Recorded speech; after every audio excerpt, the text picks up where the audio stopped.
Hello friends. முன்னாடி பார்த்தீங்க அப்படின்னா, ரோஹித் சர்மா தான் என்னை வந்து ஓரங்கட்டிட்டு இருந்தார். ஆனால் இப்போ வந்து ரீசெண்ட் டைமாக பார்த்தீங்கன்னா, விராட் கோலியும் வந்து என்னை வந்து ஓரங்கட்ட ஆரம்பிச்சிட்டாரு.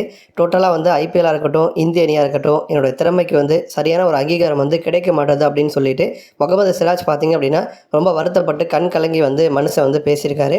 இப்போ இதற்கெல்லாம் காரணம் என்ன அப்படின்னா, சாம்பியன்ஸ் ட்ராஃபி இந்தியன் ஸ்குவாடு தான். அந்த ஸ்குவாடில் வந்து ரோஹிட்டோட கேம் பிளான் என்னவா இருக்குது அப்படின்னா, ஃபாஸ்ட் பவுலர்ஸை விட ஸ்பின்னர்ஸ் வந்து அதிகமாக வந்து பயன்படுத்தணும் அப்படிங்கிற மாதிரி ஒரு பிளானில் தான் ரோஹித் சர்மா வந்து இருக்கார். ஏன்னா வந்து இந்திய போட்டிகள் வந்து துபாயில் வந்து நடக்க போகுது. துபாய் பிச்சர்ஸை பொறுத்த வரைக்கும் அங்கே வந்து பேட்டர்ஸ் அவ்வளோ சீக்கிரம் வந்து ஈஸியாக வந்து ரன்கள் வந்து சேர்க்க முடியாது.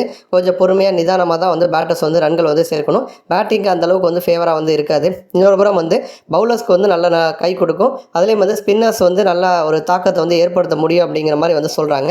ஆனால் இந்த மாதிரி ப்ரிடிக்ஷன் எல்லாமே வந்து ஜஸ்ட்டு வந்து ஒரு ஜென்ரலான ஒரு இன்ஃபர்மேஷன் தானே தவிர, இதை தாண்டி வந்து பிச்சோட தன்மையை பொறுத்து நம்ம இப்போ கிளைமேட்டை பொறுத்து என்ன வேணாலும் வந்து நடக்கலாம். அந்த மாதிரி சூழலில் வந்து ரோஹித் சர்மா வந்து முழுக்க ஸ்பின்னர்ஸை தான் வந்து யூஸ் பண்ணணும் அப்படின்னு சொல்லிட்டு தான் ஆல்ரவுண்டர்ஸ்க்கு அதிகமான முக்கியத்துவம் வந்து கொடுத்துருக்காரு. இப்போ சாம்பியன்ஸ் ட்ராஃபிக்கான இந்திய ஸ்குவாடில் பார்த்தீங்கன்னா 4 ஆல்ரவுண்டர் வந்திருக்காங்க. ஹர்திக் பாண்டியா இருக்கார், வாஷிங்டன் சுந்தர் இருக்கார், அக்சர் பட்டேல் இருக்கார், ஜடேஜா வந்து இருக்கார். இப்போ ரீசெண்ட் டைமாக வந்து அக்சர் பட்டேலுக்கு தான் அதிகமான முக்கியத்துவம் வந்து கொடுக்குறாங்க. அந்த வகையில் வந்து ஜடேஜாவுக்கு வாய்ப்பே கிடைக்காது அப்படிங்கிற மாதிரி தான் நிலைமை இருந்துச்சு. ஆனால் திடீர்னு பார்த்தீங்கன்னா ஜடேஜாவுக்கும் வாய்ப்பு கொடுத்துருக்காங்க. ஏன்னா வந்து இப்போ இங்கிலாந்து அணிக்கு எதிரான T20 ஸ்குவாடில் வந்து அக்சர் பட்டேலுக்கு வந்து வைஸ் கேப்டன் பதவி வந்து கொடுத்தாங்க. அப்போ வைஸ் கேப்டன் பதவி கொடுக்குறாங்கன்னா அவருக்கு அதிகமான முக்கியத்துவம் கொடுக்குறாங்க அப்படின்னு தான் அர்த்தம். அதனால் வந்து ஜடேஜாவுக்கு ரீப்ளேஸ்மெண்ட்டாக தான் அக்சர் வந்து உள்ளே வருவார் அப்படின்னு பார்த்தா ஜடேஜாவுக்கும் வாய்ப்பு கொடுத்துருக்காங்க.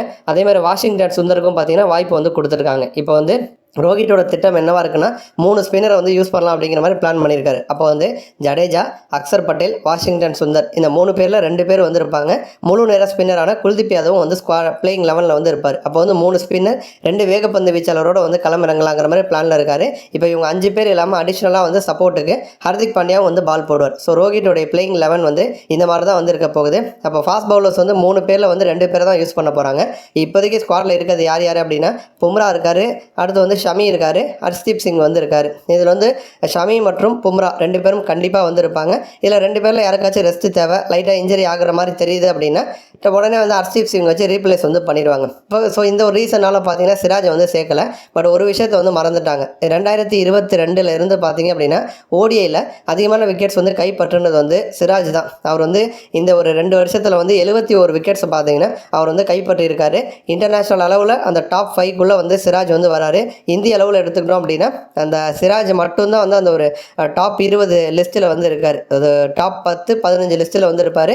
முகமது ஷமி பார்த்தீங்க அப்படின்னா 47 விக்கெட்ஸை கைப்பற்றியிருக்கார். அப்போ வந்து ஷமி வந்து 47 செகண்ட் பிளேஸ் இந்திய அளவில், ஃபஸ்ட் பிளேஸாக சிராஜ் வந்து 71. டிஸ்டன்ஸ் வந்து நிறையா இருக்குது. அதிகமான விக்கெட்ஸ் வந்து சிராஜ் கைப்பற்றியிருக்காரு. இருந்த போதிலுமே அவருக்கு வந்து வாய்ப்பு கொடுக்கல. இதை பற்றி சிராஜ் என்ன சொல்கிறார் அப்படின்னா, இந்த வருஷம் எனக்கு ரொம்ப மோசமாக ரொம்ப பேடாக வந்து போயிட்டுருக்கு. ஆரம்ப காலத்தில் வந்து ரோஹித் சர்மா எனக்கு பெரிய முக்கியத்துவம் வந்து கொடுக்க மாட்டார். ஆனால் அதுக்கப்புறம் என்னுடைய திறமை நிரூபித்த பிறகு எனக்கு வாய்ப்பு கொடுத்துட்டு இருந்தார். விராட் கோலி எப்போதும் எனக்கு வந்து சப்போர்ட் பண்ணுவார். ஐபிஎல்லையும் வந்து என்னை வந்து அவர் வந்து கைவிட்டுட்டார். அதேமாதிரி இந்திய நிலை பெருசாக வந்து கோலி முன்ன மாதிரி எனக்கு சப்போர்ட் கொடுக்கறதில்ல. ரோஹிட்டும் வந்து இப்போ அந்த சப்போர்ட் வந்து சரியாக வந்து பண்ணுறதில்ல. இதனால் தொடர்ந்து பார்த்தீங்க அப்படின்னா என்னை வந்து ஓரம் கட்டிக்கிட்டே வந்திருக்காங்க. இது வந்து நல்லது கிடையாது. திறமைக்கு வந்து நீங்கள் வந்து மரியாதை கொடுக்கணும். அப்போ தான் வந்து என்னால் இன்னும் நிறையா வந்து சாதிக்க முடியும். ஆனால் என்னோடய வாய்ப்பை வந்து தொடர்ந்து பார்த்தீங்கன்னா நீங்கள் வந்து எனக்கு வாய்ப்பு கொடுக்காம என்னை வந்து மறுத்துக்கிட்டே வந்திருக்கீங்க. ரொம்ப எனக்கு வந்து கஷ்டமாக இருக்குது அப்படின்னு சொல்லிட்டு சிராஜ் வந்து வருத்தப்பட்டு பேசியிருக்காரு. நன்றி.